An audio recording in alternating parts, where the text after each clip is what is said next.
Yeah, so we'll wrap up in a minute. Thank you all for coming. I don't want to waste any of your time because many people have said a lot. There is nothing much to add in what everybody has said. But I want just to chip in little things that I want the youths to know. This is an extrajudicial killing. This guard intended to kill. That is what he's there for. He has achieved one thing, not only killing George, he killed the mother. As far as I'm concerned, that woman is a living dead. If you have been with her, she has never accepted the fact that George is gone up to today. The guard succeeded in killing the family. The children are uncontrollable.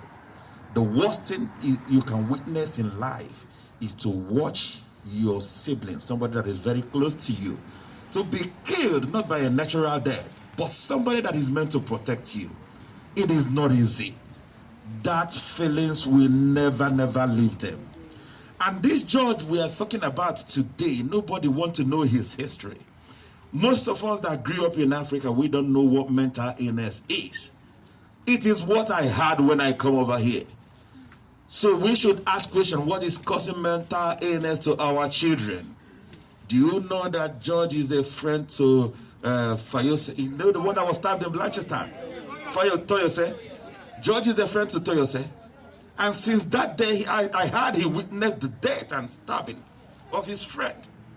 Do you expect such a person to be himself again? And this God is trying to send a message to the youths. You are the targets. They want to break you.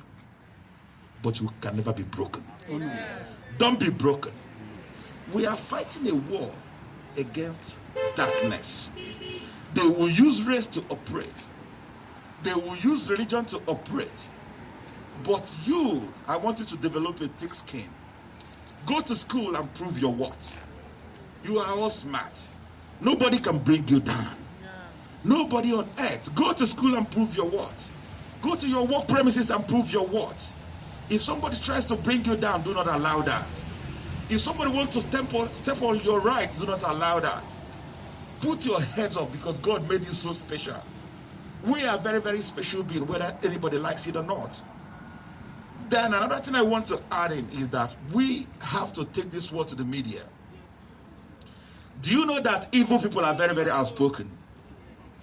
You know, as my friend just has said now, in one gather station, good, bad, if you look further, you're going to see the ugly.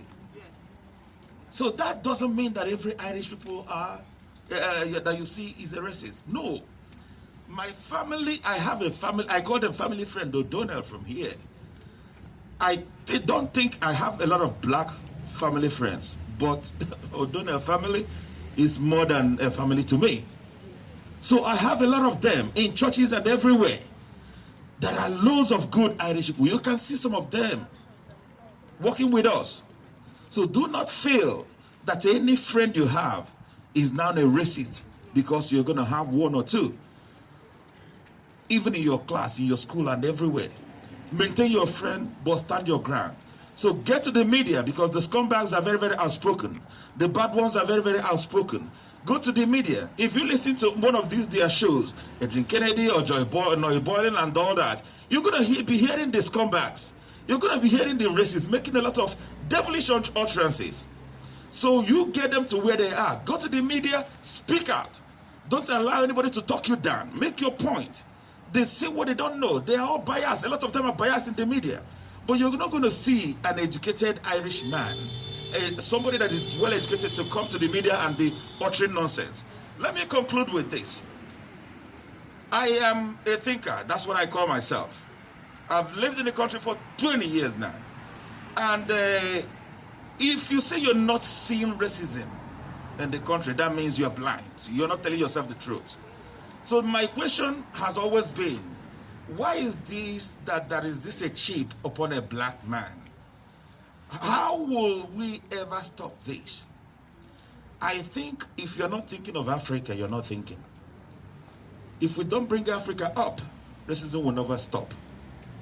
If we don't work to make sure that Africa that is being seen as the third world, in as much as Africa is the one feeding the entire world, if we don't work tirelessly and make sure we bring Africa to the limelight, racism will never stop. The reason why the reason why you are seeing all this racism against blacks is that where you came from is being seen as a shithole. And somebody that knows my stance about what is happening in America, I just say, look, we always pay attention on the people that called us shithole, or somebody that called us shithole, and we dine with the person that made us a shithole. If you think about who made Nigeria a shithole, it's Britain. The entire Africa, they will speak very, very, very nicely. But France, Britain made Africa a shithole. Trump called us a shithole. So if you're foolish, you'll be fighting Trump that called you a shithole, and be dining with Britain and France that made you a shithole. Let us be smart. It's a time for us to think. We don't just follow the media. Media is your enemy. I said the media killed Jesus Christ. They are the one that goes all the time. They'll be asking him, are you God? Are you this? So please, let us just be sincere to ourselves. Let us think. Let us be proactive. Let us make sure that in the next 10 years, our kids will not suffer the same thing we are suffering today. Peace be with you. A big round of applause. What are